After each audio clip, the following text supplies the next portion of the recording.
The knock came at 6:47 a.m., precise and rhythmic. 3 beats, pause, 3 beats. Alex Martinez set down his coffee and frowned at the door of his Houston apartment. Nobody knocked anymore. Everyone messaged first.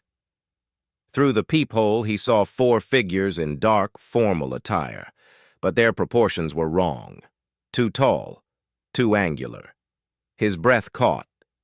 "Mr. Martinez," the lead figure said, its voice carrying through the door with crystalline clarity. "We have traveled very far to speak with you." Alex's hand trembled on the doorknob. 25 years. He'd almost convinced himself it had been a dream, a heat-stroke hallucination in the Nevada desert. He opened the door. The 4 beings stood in perfect formation. Their skin had a faint iridescent quality, shifting between gray and blue under the hallway's fluorescent lights. Their eyes were large and dark, but unmistakably intelligent. The lead diplomat, if that's what it was, inclined its head in what seemed like a respectful gesture. "I am Counselor Thren of the Kasai Collective," it said. "These are my colleagues. May we enter? What we must discuss concerns the survival of both our species." Alex stepped aside, his engineering mind already cataloging details. Their suits were seamless, no visible stitching. The fabric seemed to absorb light rather than reflect it. They moved with deliberate grace, careful not to disturb anything in his cluttered apartment. "You remember," Thren said. It wasn't a question. "Nevada, 2083. Your ship." Alex's voice was hoarse. "I thought maybe I'd imagined it." "You did not." Thren gestured, and a holographic display materialized in the air between them. A 3-dimensional schematic of a vessel that had been half buried in sand, its hull breached, its quantum drive core bleeding radiation that human instruments couldn't even detect. Alex had been 28 then, a freelance aerospace engineer driving cross-country after a bad breakup. He'd seen the crash, the strange metal, the beings inside struggling with failing life support. Any sane person would have called the authorities. Instead, he'd grabbed his toolkit. "Your primary power coupling was fractured," Alex said, memory flooding back. "The exotic matter containment field was collapsing. You needed a temporary bypass using conventional electromagnetic principles to stabilize it long enough to save our lives," Thren interrupted gently. "Yes. And you asked for nothing in return.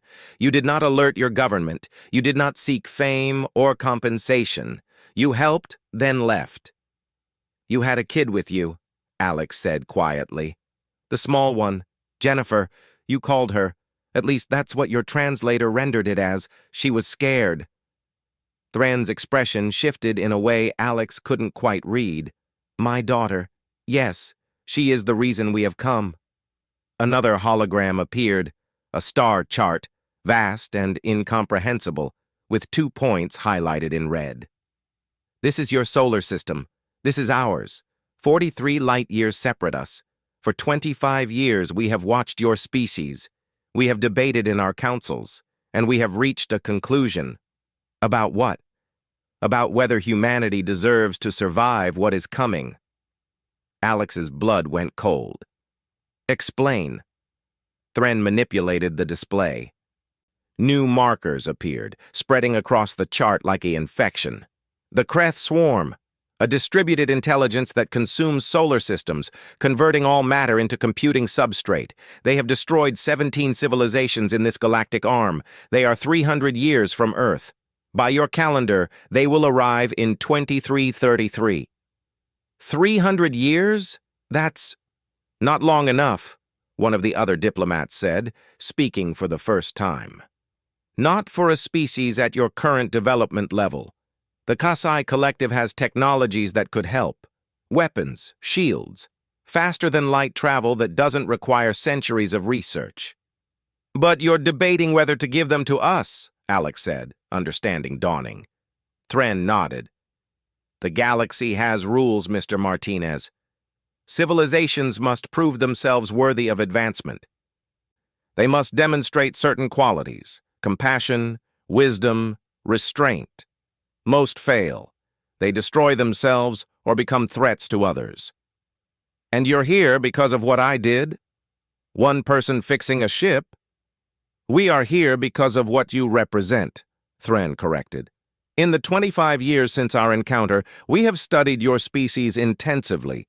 We have seen your wars, your greed, your tribalism, but we have also seen your art, your curiosity, your capacity for sacrifice. You are balanced on a knife's edge. Jennifer, the child from that night, appeared in a new hologram. She was adult now, tall and composed. "This is my daughter," Thren said with unmistakable pride. "She is now a senior xenocultural analyst. Her entire career has been devoted to studying humanity, to understanding if that moment in the desert was an anomaly or a reflection of something deeper in your species. And her conclusion? That humans are worth saving. But she is young, and her voice is only one among many." Alex sat down heavily. "So what happens now?" "Now, we make our case to the High Council. We present our evidence. We show them data, statistics, probability matrices. But we also tell stories. We tell them about the engineer who stopped to help strangers when he had every reason to drive away, who solved a problem outside his expertise because someone needed help, who asked for nothing and expected nothing. One story won't be enough." "No," Thren agreed, "but it is a beginning. We need more. We need humanity to show us, to show the galaxy, that you are capable of thinking beyond yourselves. You have 300 years to prove it. We will provide limited assistance, communications technology, basic medical advances, principles of sustainable energy, enough to give you a chance. But the heavy weapons, the shields, the means to truly defend yourselves, those you must earn." "How?" "By becoming a species that would use such power wisely. By learning to see beyond national borders, beyond individual gain, by choosing cooperation over domination." Thren stepped closer. "The Kreth will not negotiate.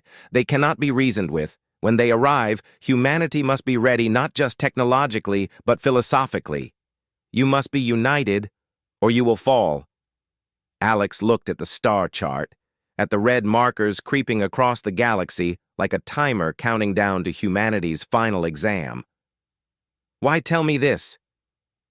Why not world leaders?" "We are telling them. But we also wanted you to know. The boy who helped 4 strangers became the reason we fight for his entire species. We thought you should understand the weight of simple kindness." Thren extended a hand, 3 fingers, 1 thumb, and Alex shook it. 300 years, Alex said. 300 years, Thren confirmed. "Use them well." They left as quietly as they'd arrived. Alex stood at his window watching the ordinary Houston morning, knowing it would never be ordinary again. Somewhere above, decisions were being made about humanity's future. And somehow, impossibly, a toolbox and a dusty highway in Nevada had bought his species a chance. He picked up his phone and started typing. The world needed to know. Not about the aliens at his door. That would come soon enough.